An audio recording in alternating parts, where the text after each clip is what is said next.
घरको कोठामा सुमन र सन्देश मोबाइलमा गेम खेल्दैछन्।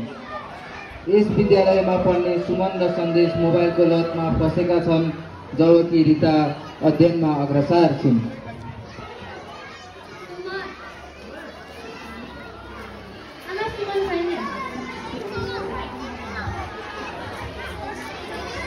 यहाँ भित्र बसेर पढिरहेको छ होला नि नानी, तँले हेर त। गडीको आमा को आयो फेरि बेलामाको बेलामा? यहाँ गेम खेल्दैछु, मलाई आएको डिस्टर्ब नगर। त आफ्नो काम गर जा हो गर्दैन। गेम खेल्ने बेलामा डिस्टर्ब गर्न कहिले पनि नआइन त, घर जा। यो लतले त तिमीहरूको भविष्यमा असर पार्न सक्दै होस्, तर म त पढ्न गए तिमीहरू यही खेलेर बस्छौ। साथी आज फ्री फायरमा अपरेड आयो नि, टिचरलाई ढाक्ने बाहना बनाएर भागौ। ओ साथी यहाँ बन्द रहेछ है फ्री फायरमा। म थाहा पाएँ। ल तामै तिमी गएर घर गएर ड्रेस फेर्न आऊ, म पनि गएर आउँछु। स्कुलमा भेटौँला है साथी।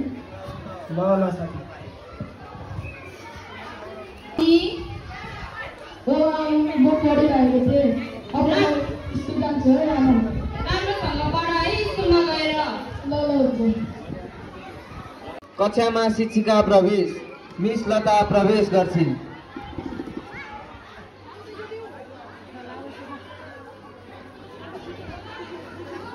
Good morning class. बस हिजो मैले होमवर्क दिएको थिएँ है। निश्चित भएको सुमन होमवर्क देखाऊ। मिस म हिजो मोबाइलमा नोट हेर्दै थिएँ। मोबाइलमा नोट हेर्दा मोबाइलको ब्याट्री सकियो अनि मैले होमवर्कै गरेको छैन आज। यो त तिम्रो दैनिकी बहाना भएको छ सुमन, किन होमवर्क नगरेको? होमवर्क त गर्नुपर्छ नि। सन्देश होमवर्क देखाऊ। बस हेर त तिम्रो आँटाको साथीले त होमवर्क गरिरहेको छ, तिमीले किन नगरेको? बस हेर त तिम्रो साथीहरू मेहनत गरेर होमवर्क गर्छन्, फर्स्ट हुन्छन्, तिमी किन होमवर्क नगरेको? बस तिम्रो अभिभावकलाई खबर गर्ने छ म।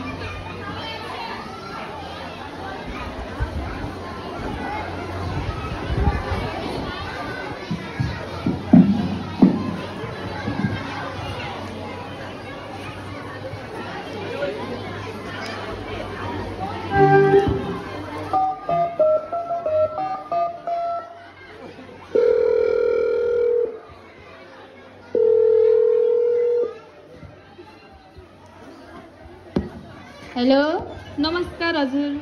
नमस्कार, को बोल्नु भएको होला? म सुमनको विद्यालयबाट शिक्षक बोलेको। हजुर सुमनको प्यारेन्ट्स हो?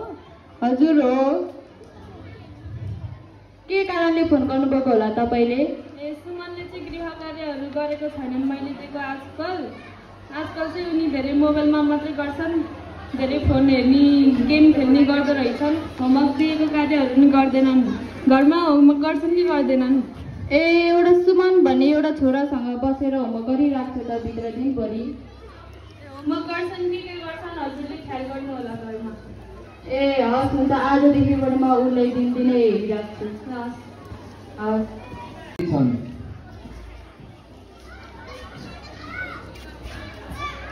ल घर जाऊ है साथीहरू। सुमन यहाँ त बाबु। हजुर आमा के भयो?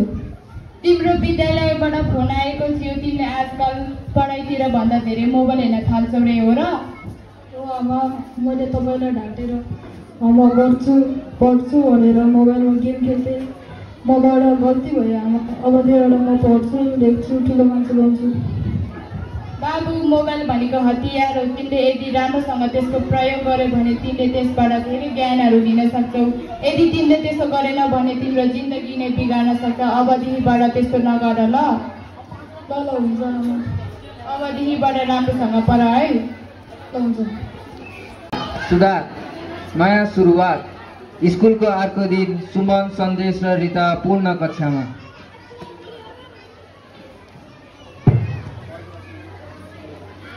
रिता, मलाई यो प्रश्नको उत्तर लेख्नमा सहयोग गर न।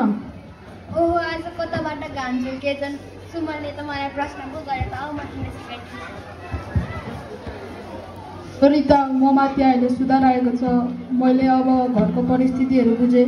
म अब पढ्छु, ठुलो मान्छे हुन्छु, आफ्नो घर परिवारलाई सम्हाल्छु। यो त सही परिवर्तन।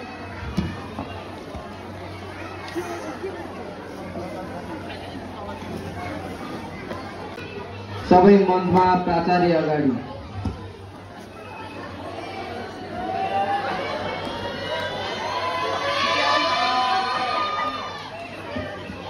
विद्यार्थी भाइ बहिनीहरू तथा अभिभावकजीहरू सम्पूर्णमा नमस्कार। म यहाँ आज तपाईँहरूलाई मोबाइलको दुरुपयोगको सन्देश दिन गइरहेको छु। हाम्रो यसै विद्यालयमा पनि कति विद्यार्थीहरूको मोबाइल फोनको कारणले पढाइमा असर परिरहेको छ। टेक्नोलोजी राम्रो, तर यसको जिम्मेवार प्रयोग अझ राम्रो हुनेछ।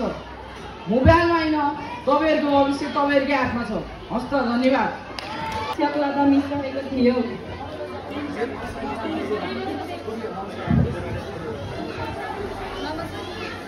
नमस्कार, यस नाटकमा मेरो सुमनको आमाको भूमिका थियो। यस कथामा मेरो सन्देशको भूमिका रहेको थियो।